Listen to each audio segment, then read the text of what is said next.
सावित्री के लिए दिल्ली लौटने का दिन आ गया था। वो गांव में अपनी जिम्मेदारी पूरी कर चुकी थी। कालिंदी का श्राप खत्म हो चुका था और गांव अब एक नई शुरुआत के लिए तैयार था।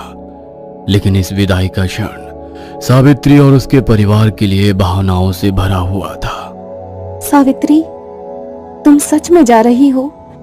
तुमने जो किया उसके लिए मैं तुम्हारा धन्यवाद कैसे करूं?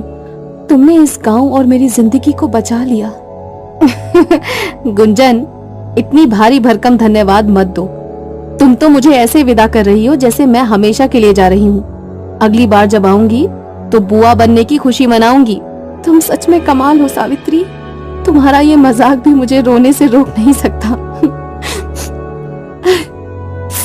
सावित्री, हमें माफ कर दो। जब तुमने कालिंदी के बारे में बात की थी तो हमने तुम्हारा साथ नहीं दिया, लेकिन तुमने जो किया उससे हम सबको गर्व है। तुमने हमारी सोच बदल दी।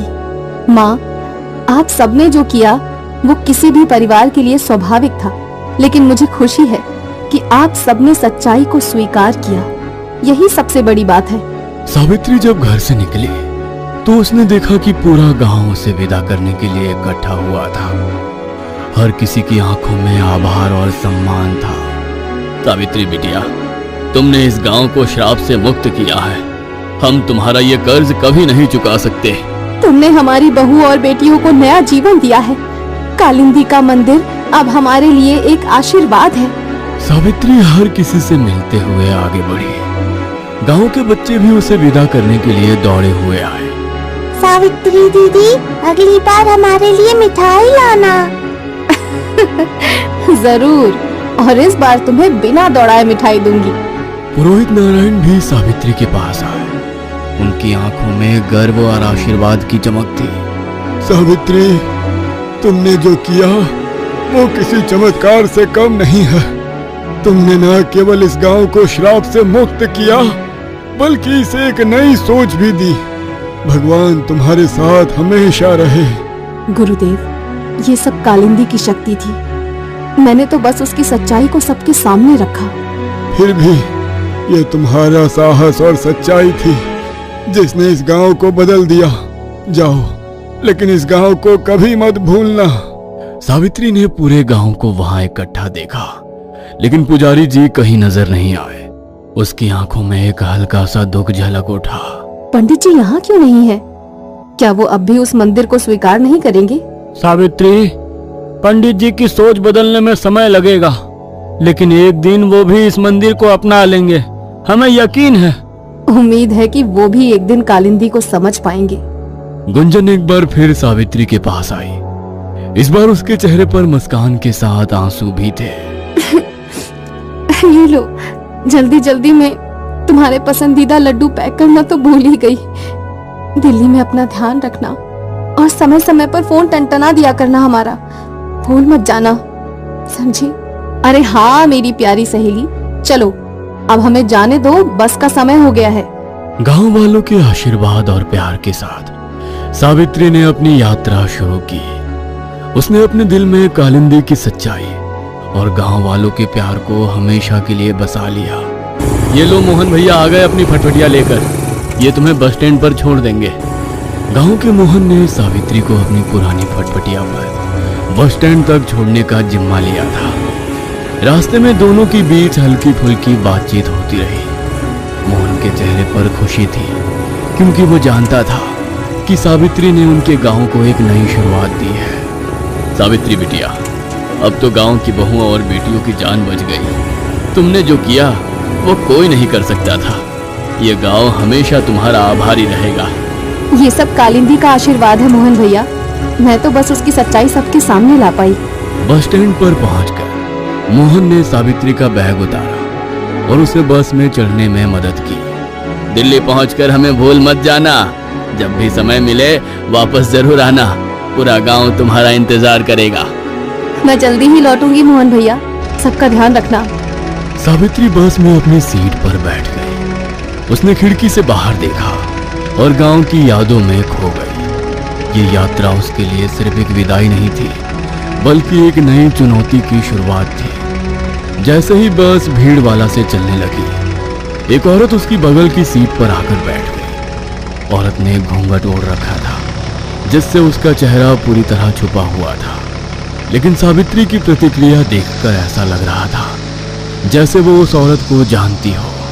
तुम आ गई, मुझे पता था कि तुम आओगी, मैं तुम्हारा ही इंतजार कर रही थी। जैसे ही उस औरत ने अपना घूंघट हटाया, सावित्री का चेहरा गंभीर हो गया।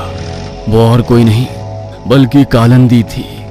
सावित्री, तुमने मेरी सच्चाई गांव के सामने लाकर अच्छा नहीं किया। अब वो लौट आएगा। वो कौन? क्या तुम उस रहस्य के बारे में बात कर रही हो जिसे तुमने अब तक छुपा कर रखा था? तुम जानती हो कि मैं किसकी बात कर रही हूँ। उसने मुझे मारा, मेरी आत्मा को कैद किया और तुम्हें भी बर्बाद करेगा। अब वो वापस आएगा और इस बार वो सब कुछ खत्म कर देगा। मैं उसका सामना करने के लिए तैयार हूँ। मैंने तुम्हारा दर्द देखा है और तुम्हारी सच्चाई समझी है। मैं जानती हूँ कि वो कौन है और उसे कैसे रोकना है। तुम अभी कुछ नहीं जानती। तुमने सोचा कि ये श्राप यहीं खत्म हो जाएगा, लेकिन ये सिर्फ शुरुआत है। और तुम भी जानती हो कि इस गांव का पुजारी, वो भी उसके साथ मिला हुआ है। हाँ, मुझे पता है। पंडित जी का अचानक गायब होना और उनका विरोध, ये साफ है कि वो भी इस खेल का हिस्सा है। सावित्री और कालिंदी के बीच का ये संवाद जितना रहस्यमय था, उतना ही पेचीदा भी। ऐसा लग रहा था जैसे दोनों के बीच कोई गहरा संबंध हो जो अब तक छुपा हुआ था। तुम्हें पता है कि तुमने खुद को कितने बड़े खतरे में डाल दिया है, लेकिन शायद ये तुम्हारी नियति है। अगर ये मेरी नियति है तो मैं इसे स्वीकार करती हूँ, लेकिन तुम इतना याद रखना, मैं अब किसी अन्याय को बर्दाश्त नहीं करूंगी, चाहे वो कितना भी ताकतवर क्यों ना हो। कालिंदी बस में सावित्री के साथ बैठी थी, लेकिन उसका चेहरा रहस्य से भरा हुआ था। क्या वो सच में सावित्री की मदद करना चाहती थी, या ये सब कुछ एक नई साजिश का हिस्सा था? और ये कौन था जिसे लेकर कालिंदी ने सावित्री को चेतावनी दी थी? सावित्री ने अपनी जगह बैठकर खिड़की के बाहर देखा। उसकी आंखों में डर नहीं, बल्कि एक नई चुनौती को स्वीकार करने की चमक थी। सावित्री के गांव में जाते ही वो शांति और संतोष जो उसके प्रयासों से आई थी, धीरे धीरे अजीब घटनाओं में बदलने लगी। गांव में कुछ ऐसा होने लगा जो न केवल रहस्यमय था, बल्कि भयावह भी। सबसे पहले गांव वालों ने अपने घरों के बाहर खोपड़ियां देखनी शुरू की। ये खोपड़ियां किसी जानवर की नहीं, बल्कि इंसानों की थी। हर सुबह जैसे ही लोग अपने घरों से बाहर निकलते, उन्हें अपने आंगन में एक खोपड़ी दिखाई देती। अरे, ये क्या है? हमारे आंगन में इंसान की खोपड़ी कैसे आई? ये किसका काम हो सकता है? क्या ये किसी श्राप का असर है? धीरे धीरे ये खोपड़ियां पूरे गांव में फैल गई।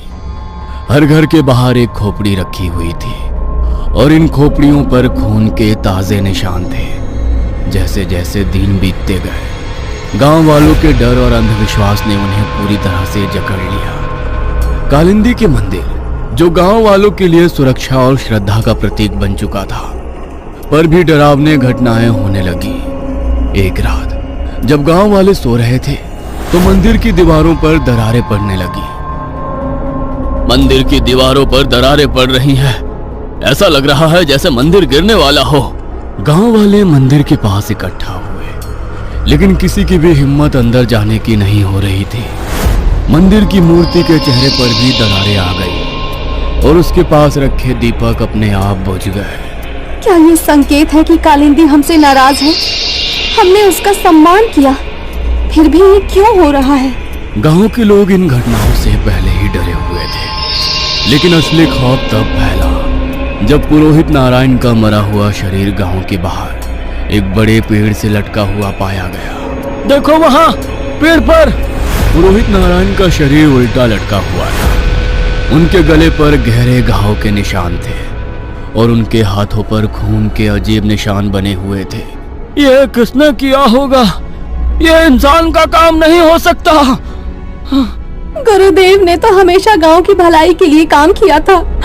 उन्हें इस तरह मरने का क्या कारण हो सकता है? पुरोहित की मौत ने गांव वालों को पूरी तरह तोड़ दिया। उनके जाने के बाद गांव में एक अजीब सन्नाटा छा गया। जहां कालिंदी की लाश का अंतिम संस्कार किया गया था, वहां अचानक एक भयंकर आग लग गई। आग की लपटें इतनी तेज थी कि वो दूर दूर तक दिखाई दे रही थी। ये आग कैसे लगी? वहां तो कोई नहीं गया था। ये जगह अब अशुद्ध हो गई है। हमसे जरूर कोई बड़ी गलती हुई है। गांव वाले आग बुझाने के लिए दौड़े, लेकिन जैसे ही वे पहुंचे, उन्हें वहां से एक अजीब सी आवाज सुनाई दी। यह आवाज कालिंदी की हंसी जैसी लग रही थी। यह क्या हो रहा है? क्या ये कालिंदी की आत्मा है? गांव में हर कोई अब इन अजीब घटनाओं से परेशान था। खोपड़िया, मंदिर पर दरारें, पुरोहित की मौत और जलती हुई चिता ने गांव वालों के दिलों में गहरा डर भर दिया था। क्या सावित्री ने सच में कालिंदी की आत्मा को शांत किया था, या हमने किसी और शक्ति को जगा दिया है? ये सब पंडित जी की बातों से मिलता जुलता है। क्या सच में ये मंदिर बनाना एक गलती थी? गांव में अजीब घटनाओं का सिलसिला थमने का नाम ही नहीं ले रहा था। हर तरफ डर और अनिश्चितता का माहौल था। खोपड़िया, मंदिर पर दरारें और पुरोहित की रहस्यमयी मौत ने गांव वालों के दिलों में कालिंदी के प्रति फिर से शक भर दिया था। चौपाल पर हर घर से लोग इकट्ठा हुए। उनकी आंखों में डर, चेहरे पर बेचैनी और दिमाग में सवाल थे। यह सब कालिंदी ने ही किया है। मैंने पहले ही कहा था, हमें उसके नाम का मंदिर नहीं बनाना चाहिए था। पंडित जी सही कह रहे थे। अरे वो एक डायन थी। हाँ, ये सब उसी का गुस्सा है। हमने उसकी मूर्ति बनाकर बड़ी गलती की। अब वो हमें बर्बाद कर देगी। नहीं, कालिंदी ऐसा नहीं कर सकती। उसने हमारी औरतों की जान बचाई है। ये किसी और का काम है। अगर कालिंदी सच में इतनी बुरी होती तो हमारी बहुओं और बेटियों को ठीक क्यों करती? बहस तेज हो रही थी, लेकिन किसी नतीजे पर नहीं पहुंच रही थी। अचानक एक बुजुर्ग गांव वाला खड़ा हुआ। यह बहस अब हमें कहीं नहीं ले जाएगी। हमें पंडित जी के पास जाना चाहिए। वही हमें बताएंगे कि ये सब क्या हो रहा है और इसका हल क्या है। गांव वाले अब एकजुट होकर पुजारी जी को ढूंढने निकले। उन्होंने हर जगह उसकी तलाश की, मंदिर, चौपाल और यहाँ तक कि उसके घर, लेकिन पुजारी कहीं नहीं मिला। पंडित जी कहाँ चले गए? वो बिना कुछ कहे गांव से क्यों गायब हो गए? क्या ये भी कालिंदी का काम है? क्या उसने पंडित जी को भी खत्म कर दिया? गांव वालों के बीच डर और बेचैनी बढ़ रही थी कि अचानक एक छोटा बच्चा दौड़ते हुए आया। उसके चेहरे पर डर और घबराहट साफ झलक रही थी। सब जल्दी चलो, कालिंदी की मूर्ति टूट गई है। मूर्ति टूट गई? यह कैसे हो सकता है? क्या ये कोई बुरा संकेत है? गांव वाले घबराते हुए मंदिर की ओर दौड़ पड़े। जब वे मंदिर पहुंचे तो वहां का दृश्य देखकर उनकी आंखें फटी की फटी रह गई। कालिंदी की मूर्ति के टुकड़े जमीन पर बिखरे हुए थे। ऐसा लग रहा था जैसे किसी ने उसे पूरी ताकत से तोड़ा हो। मूर्ति के पास खून के धब्बे फैले हुए थे और मंदिर की दीवारों पर अजीब से निशान थे जो किसी जानवर के पंजों जैसे लग रहे थे। ये सब क्या है? ये कौन कर सकता है? ये कालिंदी नहीं हो सकती। ये किसी और का काम है। मंदिर के अंदर अचानक एक भयानक आवाज गूंजी। यह आवाज ना कालिंदी की थी, ना किसी इंसान की। ये किसी अज्ञात शक्ति का संकेत था। ये कौन है? ये क्या हो रहा है? गांव वाले अब पूरी तरह से डरे हुए थे। मूर्ति के टूटने, खून के धब्बों और उस डरावनी आवाज ने उन्हें ये सोचने पर मजबूर कर दिया कि जो कुछ हो रहा है वो कालिंदी के गुस्से का नतीजा नहीं था, बल्कि किसी और शक्ति का काम था। मंदिर अंधेरे में डूब चुका था और गांव वालों के दिलों में डर ने पूरी तरह से घर कर लिया था। लेकिन सवाल अब भी बना हुआ था, क्या ये सब कालिंदी का काम था या कोई और अज्ञात ताकत गांव पर कब्जा कर रही थी?